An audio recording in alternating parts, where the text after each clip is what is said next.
Hi കൂട്ടുകാരെ, പുതിയൊരു വീഡിയോയിലേക്ക് എല്ലാവർക്കും സ്വാഗതം. അങ്ങനെ ആകാശിൻ്റെയും ചാരുവിൻ്റെയും താലികെട്ട് നടക്കാൻ പോവുകയാണ് കേട്ടോ. ആകാശാണെങ്കിലോ താലി കഴുത്തിൽ വെച്ചിരിക്കുകയാണ് ചാരുവിൻ്റെ. ഇതൊക്കെ കണ്ട് ശ്രേയയുടെ നെഞ്ചിടിപ്പ് കൂടിയിരിക്കുകയാണ്. ശ്രേയയ്ക്ക് എന്ത് ചെയ്യാൻ, താൻ കൊടുന്ന ഗിഫ്റ്റ് ആരും നോക്കിയിട്ടില്ല.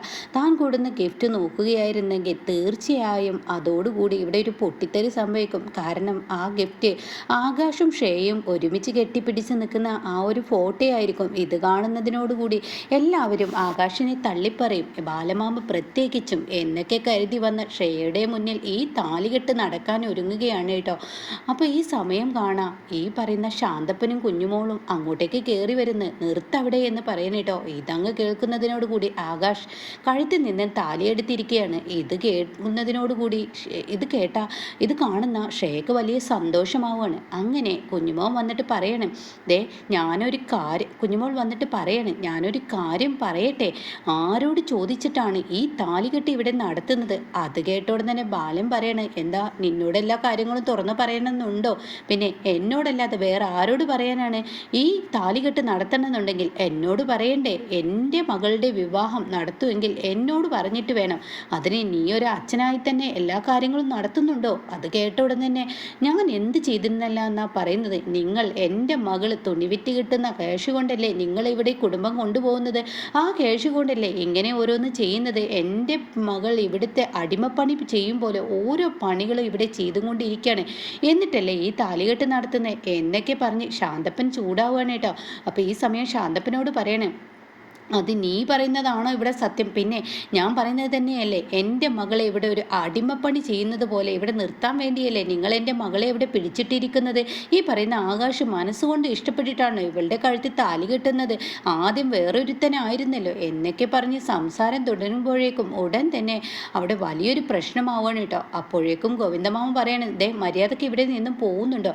അത് കേട്ട ഉടൻ തന്നെ നീ ആരാ ഇതിൽ ഇടപെടാൻ എന്ന് പറഞ്ഞ് ഗൗതമാമയെ തള്ളി മാറ്റാണ്. ഇതേ സമയം ബാലമാമയുടെ നേർക്ക് അങ്ങ് ശാന്തപ്പൻ അങ്ങ് വിരൽ ചൂണ്ടാണ് കേട്ടോ. എന്നിട്ട് ബാലമാമയുടെ കഴുത്തിനങ്ങ് പിടിക്കാണ്. ഈ സമയം എൻ്റെ കുഞ്ഞിൻ്റെ കഴുത്തിൽ ഇപ്പോൾ ഒരു താലികെട്ട് എന്തിനാണ്? അതിൻ്റെ ഒന്നും ആവശ്യമില്ല. എൻ്റെ മകളെ വിറ്റ് ജീവിക്കുന്ന ഈ കുടുംബത്തെ എൻ്റെ മകളെ നിർത്തിക്കൊണ്ടുപോകേണ്ട ആവശ്യം എന്താ എന്നൊക്കെ പറഞ്ഞിട്ട് ബാലമാമയുടെ കഴുത്തിനങ്ങ് പിടിക്കുമ്പോൾ ഉടൻ തന്നെ അവിടെ ഒരു ഉന്തും തള്ളും വഴക്കൊക്കെ ആയി മാറുകയാണ് കേട്ടോ. അപ്പോഴേക്കും ഗോവിന്ദമാമ അതിൽ കയറി ഇടപെടാണ്. എന്താണ് ഈ കാണിക്കുന്നത് എന്ന് പറഞ്ഞിട്ട് ശാന്തപ്പനെ തള്ളുമ്പോൾ, ശാന്തപ്പൻ നീ ആരടാ എൻ്റെ ദേഹത്ത് കൈത്തൊടാൻ? നീ അതിന് മാത്രം ആയോ എന്ന് പറഞ്ഞിട്ട് ഗോവിന്ദമാമയെ ഒരൊറ്റ തള്ളങ്ങ് തള്ളുന്നതിനോടുകൂടി ഈ കയ്യിലിരിക്കുന്ന ഈ ഗിഫ്റ്റ് ഉണ്ടല്ലോ അത് അഗ്നിയിലോട്ട് ചെന്ന് വീഴണേട്ടോ. അതോടുകൂടി അഗ്നിയിൽ ചെന്ന് വീഴുന്നതിനോടുകൂടി ഈ ഫോട്ടോ ആളിക്കത്താണ്. ഇതേ സമയം ശ്രേയ ആണെങ്കിലോ, ഈശ്വര, ഇവരുടെ താലികെട്ട് കഴിഞ്ഞാലും ഈ ഫോട്ടോ തുറക്കുമ്പോൾ അതെല്ലാവരും കാണുമ്പോൾ തീർച്ചയായും ഒരു പൊട്ടിത്തെറി സംഭവിച്ചിരുന്നു, അതുപോലെ ഇല്ലാതാക്കിയല്ലോ എന്നുള്ള ആ ഭയത്തിൽ ശ്രേയ ഇങ്ങനെ നിൽക്കണം കേട്ടോ. അപ്പോഴേക്കും ശ്രേയയുടെ പരിസരമൊക്കെ ആകെ പോയിരിക്കുകയാണ്.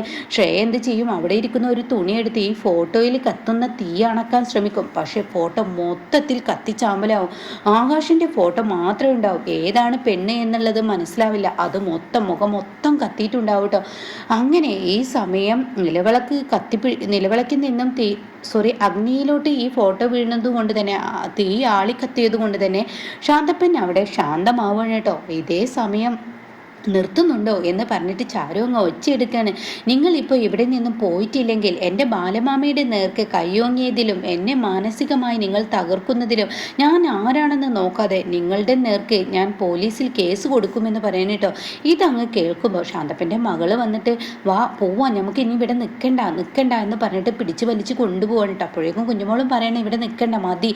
അങ്ങനെ ചാരു ആകെ പൊട്ടിത്തെറിക്കുകയാണ്. മതി, നിങ്ങളെ കൊണ്ട് മടുത്തു, എനിക്കെല്ലാം കൊണ്ട് മടുത്തു. ജീവിതത്തിൽ സ്വസ്ഥത എന്താണെന്ന് നിങ്ങൾ അറിഞ്ഞിട്ടില്ല, എനിക്ക് അറിയിച്ചു തന്നിട്ടില്ല. അതുകൊണ്ട് ദയവ് ഇത് ഇവിടെ നിന്ന് പോവോ, അല്ലെങ്കിൽ ഞാൻ പോലീസിനെ വിളിക്കുമെന്ന് പറഞ്ഞാൽ പോലീസിനെ ഞാൻ വിളിക്കുമെന്ന് പറയുമ്പോൾ ശാന്തപ്പനെ വിളിച്ചും കൊണ്ട് കുഞ്ഞുമോൾ അങ്ങ് പോവാനായിട്ട്. പക്ഷേ എല്ലാവരുടെയും ഇടയിൽ ശ്രദ്ധ തെറ്റിപ്പോയത് ഈ പറയുന്ന ശ്രേയ കാണിക്കുന്ന പ്രവൃത്തിയാണ് കേട്ടോ. ആരും ശ്രദ്ധിക്കാതിരിക്കുകയായിരുന്നു. പക്ഷെ ശാന്തപ്പൻ പോയപ്പോൾ ശ്രേയ കാണിക്കുന്ന പ്രവൃത്തി എല്ലാവരും ഞെട്ടലോടെ നോക്കി നിൽക്കുകയാണ്. അങ്ങനെ ബാലമാമ പറയാം, എന്താ മോളെ നീ കാണിക്കുന്നത്? അത് ഞാൻ ആകാശിന് കൊണ്ടുവന്ന ഗിഫ്റ്റ് കത്തിപ്പോയി എന്ന് പറയണ കേട്ടോ. അത് കേൾക്കുന്നതിനോടുകൂടി ആകാശ് സമാധാനമായി എന്ന് പറയണേ. ഓ ഗിഫ്റ്റ് അല്ലേ, അതുകൊണ്ട് കുഴപ്പമൊന്നുമില്ല, എന്തായാലും ക്ഷമിക്കണം മാഡം, ഇവരൊക്കെ എങ്ങനെയാണ് ഒരു ക്ഷണം സ്വീകരിച്ച് വന്ന മാഡത്തിന് ഇങ്ങനെയൊക്കെ കാണേണ്ടി വന്നില്ലേ എന്ന് പാലമാമ പറയുമ്പോൾ ഓ അതുകൊണ്ട് കുഴപ്പമൊന്നുമില്ല. അപ്പോൾ ഷേയാണെങ്കിൽ ഈശ്വര എങ്ങനെയെങ്കിലും ഈ ഒരു വിവാഹബന്ധം തകർക്കാമെന്ന് നോക്കുമ്പോൾ ഇവരുടെ ബന്ധം കൂടുതൽ കൂടുതൽ ദൃഢമാവുകയാണല്ലോ. അപ്പോഴേക്കും മനുവും അതുപോലെ അശ്വതിയൊക്കെ ബാക്കിയുള്ളവരൊക്കെ പറയണേ ഇനി എന്താ നോക്കി നിൽക്കുന്നത്. അപ്പോൾ ഗോവിന്ദമാമ പറയണേ എന്തിനാ നോക്കി നിൽക്കുന്നത്, മുഹൂർത്തം തെറ്റിക്കണ്ട, അവർ പോയല്ലോ, ഷാരുവിൻ്റെ കഴുത്തിൽ ആകാശ് താലി കെട്ടിട്ട്. അത് കേൾക്കുന്നതിനോട് കൂടി ഷേയുടെ നെഞ്ച് പെടപെടാ പിടക്കുകയാണ് കേട്ടോ. എന്ത് ചെയ്യാൻ, താൻ കൊണ്ടുവന്ന ഗിഫ്റ്റും കഴിഞ്ഞ് തനിക്കൊന്ന് എതിർത്ത് പറഞ്ഞാൽ എല്ലാവരും തൻ്റെ കഴുത്തിന് പിടിക്കും. താൻ എന്ത് ചെയ്യാനാണ്.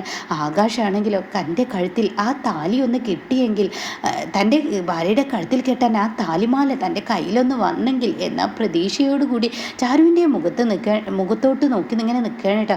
എന്നാൽ ചാരു ആണെങ്കിലോ ഷേയുടെ മുഖത്തോട്ടാണ്. എടി നീ ഇതുകൊണ്ടൊന്നും തീരില്ല, ഒരിക്കലും നീ എൻ്റെ ആകാശിനെ നിനക്ക് ഞാൻ വിട്ടു തരില്ലടേ, അത് എൻ്റെ തീരുമാനമാണ്. ഇതേ സമയം ചാരുവിൻ്റെ കഴുത്തിൽ താലി കെട്ടാനുള്ള ആ ധൃതിയോടുകൂടി നിൽക്കുമ്പോഴാണ് കേട്ടോ മുഹൂർത്തമായി കെട്ടിക്കോളൂ എന്നുള്ള പറച്ചിൽ. അങ്ങനെ ഷേയുടെ മുന്നിൽ വെച്ച് തന്നെ ചാരുവിൻ്റെ കഴുത്തിൽ ആകാശ് താലി കെട്ടുമ്പോൾ ഷേയുടെ കണ്ണിൽ നിന്നും കണ്ണുനീർത്തുള്ളികൾ പോലും വീഴാത്തൊരവസ്ഥ.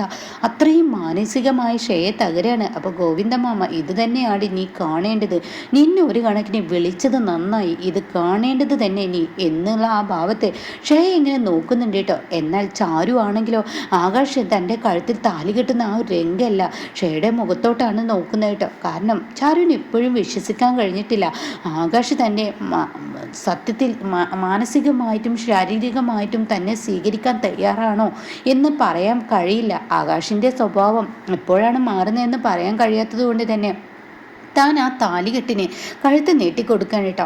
ആകാശാണെങ്കിലോ മനസ്സുകൊണ്ടും ശരീരം കൊണ്ടും ഞാൻ ഇനി ഒന്നാവുകയാണ്, എൻ്റെ പെണ്ണ് നീ തന്നെയാണ്, നീ എനിക്ക് ചേരത്തുള്ളൂ, ഷേയ എന്ന് പറയുന്നവളെ എനിക്ക് കണ്ണിനെടുത്ത കണ്ടൂടാ എന്നുള്ള ആ ഒരു തീരുമാനത്തോടു കൂടി തന്നെയാണ് കേട്ടോ കെട്ടുന്നത്. അങ്ങനെ എല്ലാവരും മംഗളം നേരുകയാണ്. എന്നാൽ ഷേയ ആണെങ്കിൽ പതിയെ പതിയെ പിൻവലിക്കാൻ ശ്രമിക്കുമ്പോഴാണ് ബാലമാമ വിളിക്കുന്നത് കേട്ടോ. അതേ ചോറൊക്കെ ഉണ്ട്, നല്ല സദ്യ തന്നെ ഒരുക്കിയിട്ടുണ്ട്, എല്ലാം കഴിച്ചിട്ട് പോയാൽ മതി കേട്ടോ, നല്ല പായസവും ഉണ്ട്. അതുകൊണ്ട് ആകാശേ നീ നിൻ്റെ ഗസ്റ്റുകളെ നിൻ്റെ ഓഫീസിലുള്ള സ്റ്റാഫുകളെ ഒന്നും ക്ഷണിക്കാനും സ്വീകരിക്കാനൊന്നും മറക്കരുതേ. ആകാശേ വേണ്ട കാര്യങ്ങളൊക്കെ ചെയ്തു കൊടുക്കട്ടോ. ഓ അച്ഛാ ഞാനത് ചെയ്തോളാം എന്ന് പറഞ്ഞിട്ട് എല്ലാവരെയും ഭക്ഷണം കഴിക്കാൻ വിളിക്കാണ്. അപ്പോൾ ഈ സമയം അവിടെ അനു വന്നിട്ട് പറയണം അതൊന്നും വേണ്ട ആകാശട്ടെ, ഞങ്ങൾ ക്ഷണിച്ചോളാം, നിങ്ങളിപ്പോൾ ഇന്നിപ്പോൾ വിവാഹം കഴിഞ്ഞതല്ലേ, അപ്പോൾ ആദ്യത്തെ വിവാഹമൊക്കെ ഈ പറയുന്നത് പോലെ ഒരുപാട് പ്രശ്നത്തിലൂടെ നടന്നതല്ലേ, അപ്പോൾ അതുകൊണ്ട് ചാരുവിടത്തെയും കൊണ്ട് ആകാശേട്ടൻ പോയി ഭക്ഷണം കഴിക്കുക എന്നൊക്കെ പറഞ്ഞിട്ട് അവരെ രണ്ടുപേരെയും പിടിച്ചിരുത്താണ് കേട്ടോ. പിന്നീട് അവർ ഭക്ഷണം വാരി കൊടുക്കാൻ പറയുകയും അങ്ങനെയുള്ള ആ രസകരമായ കാഴ്ചകളാണ്. പക്ഷേ തൻ്റെ കണക്ക് കൂട്ടലുകളെല്ലാം തെറ്റിയ ഷേയ മനസ്സും അടുത്ത് അവിടെ നിന്നും ഓടുകയാണ് കേട്ടോ. താനൊരു ഭ്രാന്തിയെ പോലെ ആവുകയാണ്, തനിക്ക് ഭ്രാന്ത് തലയ്ക്ക് കയറുന്നത് പോലെ ആകെ മൊത്തത്തിൽ കിളി പോയിരിക്കുകയാണ് കേട്ടോ. അപ്പോൾ ഈ ഒരു ചാനൽ അപ്കമിങ് റിവ്യൂസ് പറയുന്നതായിരിക്കും കേട്ടോ. അപ്പോൾ ആരെങ്കിലും ചാനൽ സബ്സ്ക്രൈബ് ചെയ്യാതെ കാണുന്നുണ്ടെങ്കിൽ സബ്സ്ക്രൈബ് ചെയ്തിട്ടാൽ ഞാനിടുന്ന വീഡിയോയുടെ നോട്ടിഫിക്കേഷൻ നിങ്ങൾക്ക് ലഭിക്കും കേട്ടോ.